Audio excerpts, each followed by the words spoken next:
Covid महामारी के भयावह दौर को खत्म होने के 5 साल बाद चीन में एक और नए वायरस के संक्रमण के मामले आ रहे हैं। नया वायरस खास तौर पे 14 साल से कम उम्र के बच्चों और 65 साल से अधिक उम्र के लोग या जो लोग बीमार हैं, जो गंभीर बीमारियों से जूझ रहे हैं, उनको हो सकता है। और इस वायरस का प्रमुख कारण जो है उसमें है सर्दी, खांसी, जुकाम जैसे लक्षण जो कि कोविड-19 में भी देखने को मिल रहे थे। और इस नए वायरस का नाम है ह्यूमन मेटा न्यूमो वायरस। इस वायरस का जन्म कैसे हुआ और इस वायरस के लक्षण क्या है और यह वायरस से कैसे बचा जा सकता है, यह वायरस कितना खतरनाक है, क्या कोविड-19 वायरस इस वायरस में कोई समानता है। जब तक इस वायरस के बारे में आपको जानकारी नहीं होगी तब तक आप अपने बच्चों का बचाव नहीं कर सकते हैं। तो कृपया इस वायरस की जानकारी के लिए वीडियो के लास्ट तक बने रहिए। और आपका मेरे YouTube चैनल मेरे विचार में हार्दिक स्वागत व अभिनंदन है। अगर आप मेरे YouTube चैनल पे पहली बार आए हैं तो कृपया मेरे चैनल को लाइक सब्सक्राइब कर दीजिए। और अब आते हैं हम लोग टॉपिक पे। अब आते हैं हम अपने टॉपिक पे।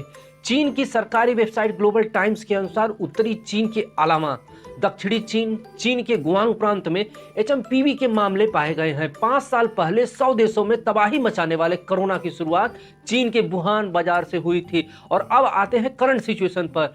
चीन के Chinese centre for the disease control and the prevention ने एक डाटा प्रकाशित किया है जिसमें उसने बताया है कि 16 दिसंबर 2024 से 22 दिसंबर 2024 तक सांस से संक्रमित संक्रमण की में बहुत वृद्धि हुई है। एचएमपीवी के 6.2% और सांस संबंधी रोगों के 5.4% लोग अस्पताल में एडमिट हुए हैं। और अब आते हैं हम लोग भारत के करंट सिचुएशन पर।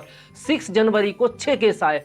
पहले केस कर्नाटका के 8 महीने के बच्चे को हुआ, फिर दूसरा केस 3 महीने के बच्चे जो कर्नाटका से ही संबंधित है, तीसरा बच्चा गुजरात से, चौथा पश्चिमी बंगाल से जो 5 महीने का बच्चा है, पांचवा व छठा केस तमिलनाडु के चेन्नई के 2 बच्चों को संक्रमित हुए। और इसके अलावा 7वां व 8वां केस नागपुर से है जिसमें कि 13 साल की बच्ची और 7 साल का बच्चा संक्रमित हुआ है। 8 जनवरी को मुंबई में 6 महीने के एक बच्चा संक्रमित हुआ। ह्यूमन मेटा न्यूमो वायरस न्यूमोवायराइड परिवार का एक negative sense single standard RNA virus है और यह एविना मेटा न्यूमो वायरस के सबग्रुप सी से क्लोज संबंध है। और इसकी खोज नीदरलैंड के बेनहर्ट जी वार्डन हुगन ने और उनके सहयोगियों ने किया था। और इसको खोजने के लिए आरएनए एंड पीसीआर टेक्निक का इस्तेमाल किया गया था, जिसमें कि पहली बार नीदरलैंड में 28 छोटे बच्चों के में सांस के कॉमन रेस्पिरेटरी वायरस को अलग किया गया था। 2016 में अमेरिका के एक बड़े आउट पेशेंट क्लिनिक में 5 वर्ष से कम उम्र के बच्चों के जो कि स्वस्थ बच्चे थे उनके रेस्पिरेटरी ट्रैक इलनेस के में 12% मामले में यह एक वायरस जिम्मेदार था। 2010 और 2012 में यूएसए में 5 वर्ष से कम वर्ष के बच्चों को भर्ती होने की आवश्यकता हुई क्योंकि कम्युनिटी एक्वायर्ड निमोनिया के 5% से लेकर 8% के मामलों में यह जिम्मेदार था। यह वायरस दुनिया भर में फैला हुआ है। यह जो वायरस है मुख्य रूप से सर्दियों में फैलता है। इसकी सीरोलॉजी का अध्ययन करने से यह पता चला है कि 5 साल की उम्र तक के दुनिया भर के लगभग सभी बच्चे इसके संपर्क में आ चुके हैं। और सर्दी, जुकाम, बुखार जैसे बच्चों में होना यह तो आम बात है। जो वायरस 3 से 6 दिनों तक का इसका लाइफ साइकिल होता है, यह जन्म लिए बच्चों से को हो सकता है और इससे अधिक उम्र के बच्चों को भी हो सकता है। जिनकी उम्र 13-14 साल हो उनको भी हो सकता है और 65 साल के जो लोग हैं उनको भी हो सकता है। ह्यूमन मेटा न्यूमो वायरस का प्रमुख कारण माइल्ड अपर रेस्पिरेटरी ट्रैक के इन्फेक्शन के कारण होता है। ह्यूमन मेटा न्यूमो वायरस की बीमारी मुख्य रूप से उनको होता है जो लोग अस्थमा, क्रॉनिक ऑब्स्ट्रक्टिव पुल्मोनरी डिसीज के कारण होता है। और अब हम लोग जानते हैं कि यह शरीर में कैसे फैलता है और इसका लाइफ साइकिल क्या होता है और इसको किस प्रकार से पता किया जा सकता है। ह्यूमन मेटा न्यूमो वायरस का लाइफ साइकिल 3 से 6 दिनों का होता है और यह ज्यादातर सर्दियों या सर्दियों के बाद के मौसम में फैलता है और इसका संक्रमण आपको बार बार हो सकता है। 2012 तक इसमें जो रिप्लिकल सेल्स है उसको सही रूप से समझा नहीं जा सका था। ह्यूमन मेटा न्यूमो वायरस नाक और फेफड़ों के माध्यम से इप्लिथिकल सेल्स वह सेल्स को संक्रमित करता है। इसका मतलब कि जब हम लोग खांसते या छींकते हैं तो यह वायरस हमारे अंदर पहुंचता है और यह वायरस जो है वो ग्लाइकोप्रोटीन जी प्रोटीन के जरिए हाइड्रोजन सल्फेट व अदर ग्लाइकोसीमेंस ग्लाइकोजन्स के सेल्स को वह टारगेट तक पहुंचाता है। ह्यूमन मेटा न्यूमो वायरस को मुख्य रूप से reverse transition pulmonary chain reactions RTPCR के टेक्निक से पहचाना जाता है। जो बलगम निकाला जाता है उसके आरएनए से सीधे प्रभावित करता है और न्यूक्लिक एसिड के तरीकों से ह्यूमन मेटान्यूमो वायरस का पता लगाने के लिए वैकल्पिक व अधिक प्रभावी ढंग के तरीकों का इस्तेमाल किया जा सकता है। और ह्यूमन मेटान्यूमो वायरस की खोज व पहचान तो 2001 में की गई थी, लेकिन इसके सीरियोलॉजिकल के माध्यम से यह पता किया गया कि ह्यूमन मेटान्यूमो वायरस और उसको क्लोज रिलेटिव जो हैं वो कम से कम 50 साल से प्रसारित कर रहे हैं। 2022 के यह पीक सर्दियों में तो अभी तो पकड़ा गया है, लेकिन 1999 से लेकर 2022 तक यह कनाडा में फैला हुआ था। 2000 से लेकर 2002 में फ्रांस में फैला हुआ था। 2001 में यह ऑस्ट्रेलिया व नीदरलैंड में फैला हुआ था। तो मित्र, आपका बहुत बहुत धन्यवाद यहाँ तक साथ दिया। मैं एक जिम्मेदार नागरिक के तहत मैंने यह वीडियो पूरी मेहनत व लगन से बनाया है ताकि लोगों को सही जानकारी मिल सके। कृपया आप भी एक जिम्मेदार नागरिक की भूमिका निभाइए और यह वीडियो अधिक से अधिक लोगों को शेयर कीजिए ताकि जानकारी में ही बचाव है।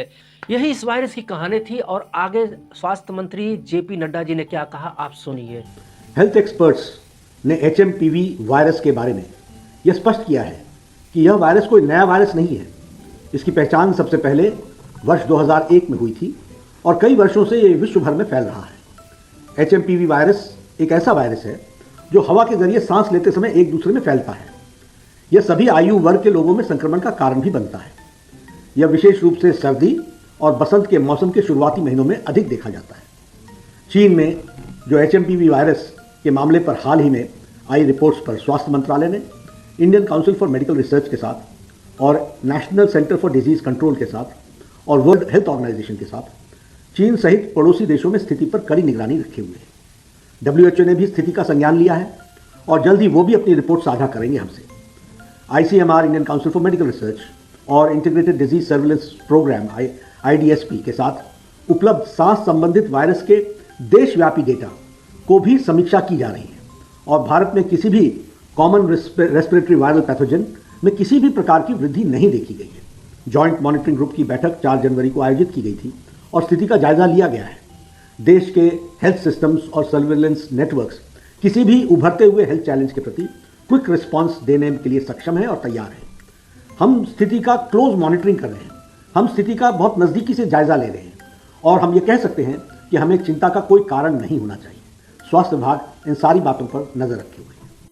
यहाँ पर स्वास्थ्य विभाग में एडवाइजरी जारी करते हुए कहा है कि अगर आप खांसी, बुखार, नाक बहना, गले में खरखराहट होना कर रहे हैं तो ये ह्यूमन मेटान्यूमो वायरस के लक्षण है। शुरुआत में तो यह सामान्य वायरल जैसे होते हैं। अगर यह वायरस ज़्यादा असर दिखाता है तो आपको निमोनिया और ब्रोंकाइटिस होने का खतरा है। यह वायरस सांस लेने और दूसरी जगहों से संपर्क करने से फैलते हैं। इसमें बच्चे, 65 साल के बुजुर्ग या जो लोग गंभीर रूप से बीमार हैं उनको होता है। क्या आप जानते हैं इसकी वैक्सीन बनी है? थोड़ा दिन और इंतजार कीजिए, मैं इसके बारे में आपको बताता हूँ। लेकिन पहले आप यह जान लीजिए कि आपको क्या करना है और क्या नहीं करना है। छींकते व खांसते समय आप लोग अपने मुंह पर रुमाल या टिश्यू पेपर से रखिए। अपने हाथों को आप लोग लगातार साबुन, पानी या एल्कोहल बेस्ड जो सैनिटाइजर है उनसे आप लोग धोते रहें। भीड़ भारी जगहों पे जाने से बचें। अगर आपको बुखार, खांसी, छींक आ रही है तो सार्वजनिक जगहों पे मत जाएं। अगर आप बीमार हैं तो घर में रहें और दूसरे लोगों को संक्रमित न करें, दूसरे लोगों से न मिले। और जिस कमरे में आप हैं वहाँ पे वेंटिलेशन की अच्छी व्यवस्था होनी चाहिए। खूब पानी पीजिए आप लोग और पौष्टिक आहार लीजिए। और अब आपको क्या नहीं करना है, जो टिश्यू पेपर या रुमाल आप यूज़ कर रहे हैं उसको दोबारा इस्तेमाल ना करें और जो लोग बीमार हैं उनके संपर्क में ना होवें। और जो चिकित्सक आपको दवाई दे रहा है उसकी सलाह पर ही दवाई खाइए। 2008 तक मनुष्यों के लिए कोई भी वैक्सीन या दवा इसके लिए नहीं बनाई गई है। रोबिनमिन नाम करके एक मेडिसिन है जो कि पशुओं पे तो प्रभावित दिख रही है, लेकिन अक्टूबर 2019 में अमेरिका फार्मास्यूटिकल कॉरपोरेशन म्यूरा ने क्लिनिक ने एक ट्रायल चालू कर दिया है और यह अपने अभी फर्स्ट फेज में है। इसके लक्षण बहुत ही सामान्य हैं। लोग घर में रहकर भी स्वस्थ हो सकते हैं। अगर कोई गंभीर रूप से बीमार होता है तो ऑक्सीजन थेरेपी ले सकता है, IV ड्रॉप ले सकता है और इससे बहुत ही घबराने की ज़रूरत नहीं है। कोरोना वायरस की जो फैमिली है और वो जो HMPV की फैमिली है वो दोनों अलग अलग हैं। दोनों के लक्षण सामान्य दिखते हैं लेकिन दोनों का प्रभाव अलग अलग है। तो इससे घबराने की कोई ज़रूरत नहीं है। आप